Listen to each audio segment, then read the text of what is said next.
Julia's Bookstore, written by Sarah McKay. Chapter 1. The Handshake. Julia Phillips was in her senior year when she had just dropped out of college.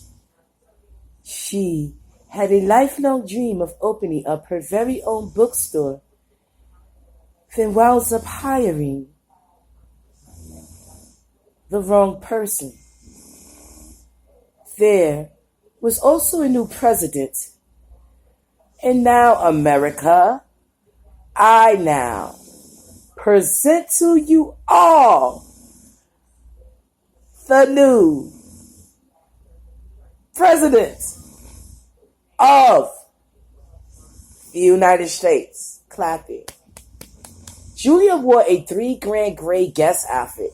She then bent down that morning to reach for her bleach and her sponge. Chore day it was for Julia. She then accidentally spilt the bleach upon her 3-grand gray guest outfit. Ah, Julia said only to herself. She then picked up the mop instead as she snapped out of it. Julia then recalled her idea for her very own bookstore, Julia's Bookstore. She then laid her eyes upon her glass sliding doors as she laid her eyes upon the strange figure of a woman whom was standing there with pale skin and bags underneath her eyes. Birds had flocked against it first in order to get her attention. The lady was a premonition, not a reality yet. Juliet then hopped into her burgundy Benz as she sped off. She then hid her face as if a shy actress whom was rushing through traffic, whom just laid their eyes on a long-distant relative of hers, whom was standing on the side streets unashamed of doing charity work. Julia then pulled up to a new shop that morning. As the rain began to pour down, Julia then became concerned about her first day of her very own bookstore. Julia then opened up the "We're Now Closed" sign to the "We're Now Open" sign. Julia then stepped into a new shop as she became impressed with the well job which the staff had done. For it had looked more like an antique shop rather than a bookstore. Julia then looked up as she laid her eyes upon the worker she had hired. The woman stood there with pale skin and bags underneath her eyes. Julia then asked the lady her first name. The worker then replied to her, "The right person." Julia had thought that the worker must have meant the right person for the job. Then, "No, I'm serious," Julia said. "What's your real name so we may get this on?" The strange woman then took Julia by her warm tan hands as she shook them, as she properly named herself. The wrong person.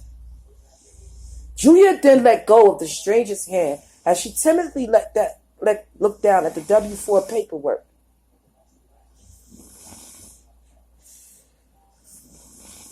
Julia then sat down later that day to close out on her PC. She then offered the wrong person a ride home, which she had rejected. Patience Wilkins then walked out into the pouring rain while holding up her right hand with what would have been an umbrella, yet held nothing. She looked Scottish, Julia had thought, yet just to bury her true feelings over the worker whom just stepped out into the pouring rain while holding up her right hand with what would have been an umbrella, yet held nothing. Julia then closed out for the day as she hopped into her burgundy Benz that night. The rain began to tap against her window pane. Those words began to enter her mind over and over again. The right person. The wrong person. Julia then hit her hands against her dashboard as she screamed out loudly to herself, "Patience!" which is the name she had read on the W-4 form.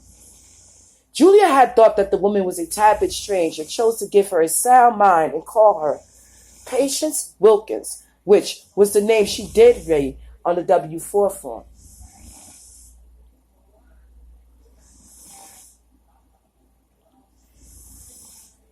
Julia then pulled up to her red story house again.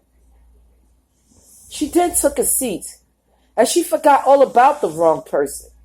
She did not forget, however, about the neighborhood's young ones. Patience Wilkins was a normal child. Her mother was a saint. Her dad was even better.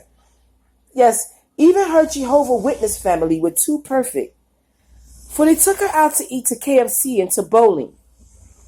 So how did the right person turn out to be the wrong person? My definition of an insane person is someone who loses their right mind without someone there to provoke them. Well, according to Patience, I'm pretty sure that I can do much better than that. Hang on. Here's another good idea for a novel. The Narrator. Julia's Bookstore, written by Sarah Micaiah. 2. Hang on.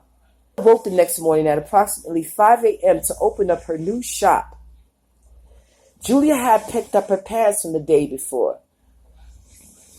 Her 3 grand gray guest outfit had turned from a fine gray to a fine pink from the bleach she had spilt upon it the night before. Julia then chose to wear a black lace shirt, which was from the 1800s, which had lace which was fixable, which was ripped. Julia also wore a pair of 1940s tights, which were black. Julia also wore a pair of 1800 socks, which were also from the early 1800s, which was also laced and fixable with rip. Last but certainly not least, Julia sported a pair of black 11 Italian shoes, which were Prada. Julia then picked up her word day, which would be Ephesians. Grace, peace, mercy, and truth be multiplied to you from God the Father. Julia then placed the Holy Bible back upon the refrigerator and hoped she may keep it this day.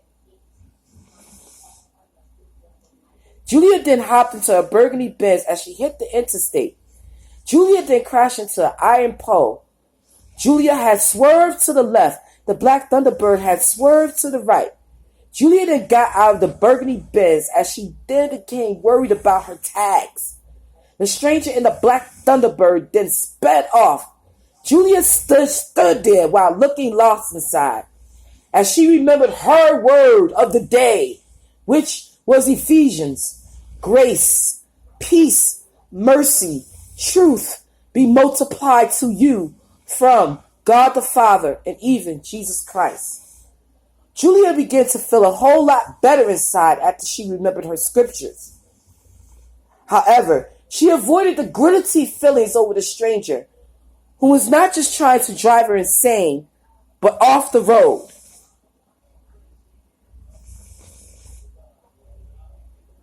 Julia then began to think about her worker again, who was not the right person, but the wrong person, whom was sent to kill her.